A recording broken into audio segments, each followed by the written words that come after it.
Hey, welcome back to the Lil Will Learning Company. Now, when this video releases, it should be shortly after New Year's of 2026. So you know what that means. With every new year, so many people go with New Year's resolutions. Now, New Year's resolutions is actually not really a modern thing. Resolutions themselves go back thousands of years to ancient times, and they are not always necessarily about self improvement. There's other things about it as well, but there are many true things about resolutions, which is that pretty much everyone makes resolutions. And yeah, you've probably heard this. Most everyone fails their resolutions by February, sadly enough, and mostly it's the way they design their resolutions. But what we're going to be looking at in this video is a long history of the resolutions and how they came about, and some resolutions that we can implement for 2026. So, the very beginnings of resolutions go back into ancient times, and that's over 4,000 plus years ago. And they weren't necessarily just about self improvement or getting better. A lot of them were tied to basically like agriculture, survival, transitions in the year, and basically not about self improvement. It was more about like responsibility and keeping honor and those aspects of life. So, for example, it wasn't something where you say, "Hey, I want to be a better version of myself this year." It was more along the lines of, I have these obligations I have to keep, and so I'm going to keep my word. So when we talk about resolutions from ancient times, that's more of what it looked like at that point. So another way that these resolutions take shape, it goes back to ancient Rome and really the birth of the month of January. So January is always the first month at the beginning of the year, and it comes from the Roman god Janus, which is the god of doorways, transitions, and really beginnings and endings. Hence why the name of or the month of January is named after him. And it's kind of looking like it's looking forward and backward in that transition. And so what Romans would do is they would make these essentially public announcements of the things they intend to like of ways of keeping their word. So in Rome, it wasn't just about resolutions of self-improvement. It's more about publicly saying, this is what I'm going to do. It's about keeping your word, keeping honor, and really forming your character. So after Rome, a little bit further along in human history, there's the Middle Ages. And resolutions are again not really about self-improvement. There's more of a religious tie, and they become more of a chance of reflection, repentance, and then renewal. It's almost like in a way it's intentionally correcting something about yourself. And so that's what the New Year resolution was like at that point. And it wasn't to become someone new. It was more about you becoming the person that you're supposed to be or who God intends you to be. So, modern resolutions, how do those look today? Well, as I kind of stated earlier, most people fail their resolutions by February. And the reason why is when people set resolutions for themselves, number one, they're usually too vague, like, hey, I want to do better in school, or hey, I want to work out more. It's not really specific enough. Or on the other end, it's way too extreme.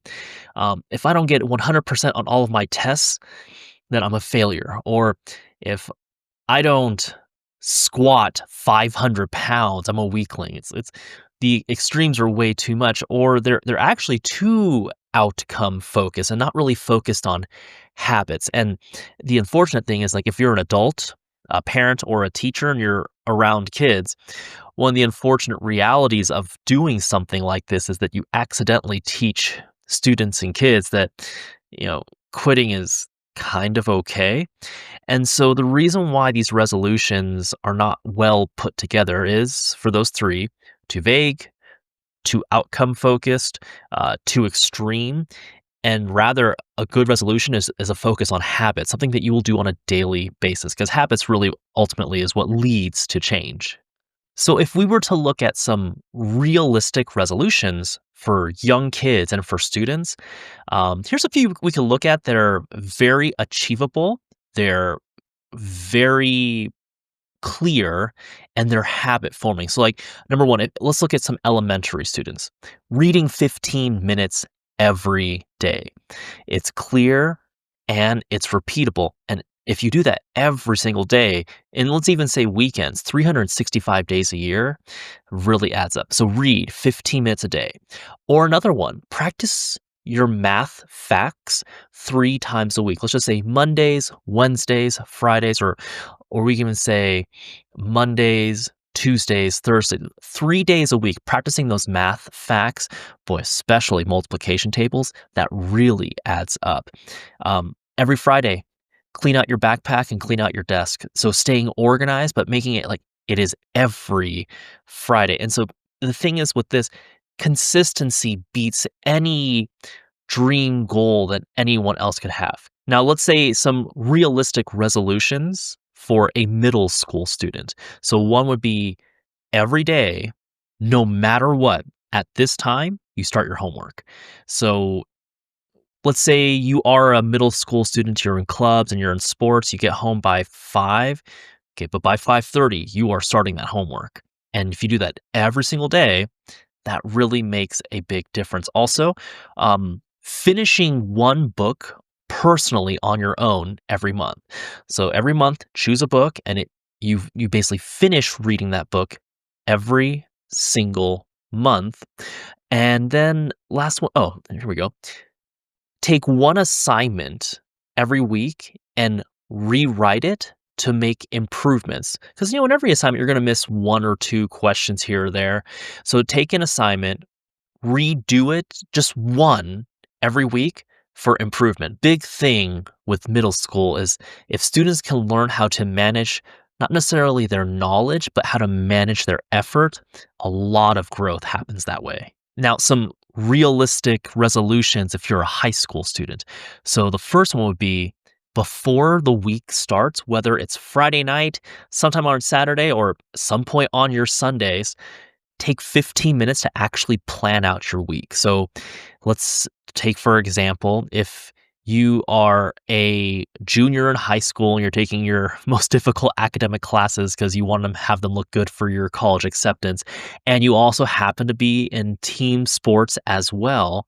And so you know what your schedule looks like. If you take 15 minutes, let's say that Sunday, to kind of map out, okay, like this is what my week looks like, and these are probably the assignments I'm going to get, it does make a big difference. Instead of focusing purely on grades for one class, just focus on one skill that you're going to improve. So perhaps it is in US history. You go, you know what? I don't have to memorize all the presidents' names, but I should at least know the map of the United States, or I should know the original 13 colonies, whatever it may be. Take one skill per class that you're really going to focus on instead of focusing on, I will get just straight A's. And then outside of school, every week, try to read something challenging or yeah, no, I think that's a good one. Just every week, read something challenging. Now, I didn't say finish a book necessarily, but I'm saying is every week, take something that's difficult to read. Please don't say Shakespeare, but perhaps something else that's literature that they find challenging and just read that every single week. In high school, instead of just trying to prove or increase their intelligence, it's kind of forging their discipline during that time that really matters. And finding resolutions that kind of forge and reinforce that discipline makes a big difference. So, realistically, resolutions, they're not about changing yourself overnight. What it really is about, if you look at the history of it and the resolutions that really end up working, is choosing a direction you kind of want to direct your life and your energy, and then sticking with that path over and over and over, day after day after day. And that's how meaningful change really comes about. Just one little bit at a time, but sticking the course, staying in that direction. Well, I hope you found this helpful. Please like and subscribe. And if any of your New Year's resolutions involve academics or mentorship, reach out to us here at the Lil Will Learning Company. Until next time, take care.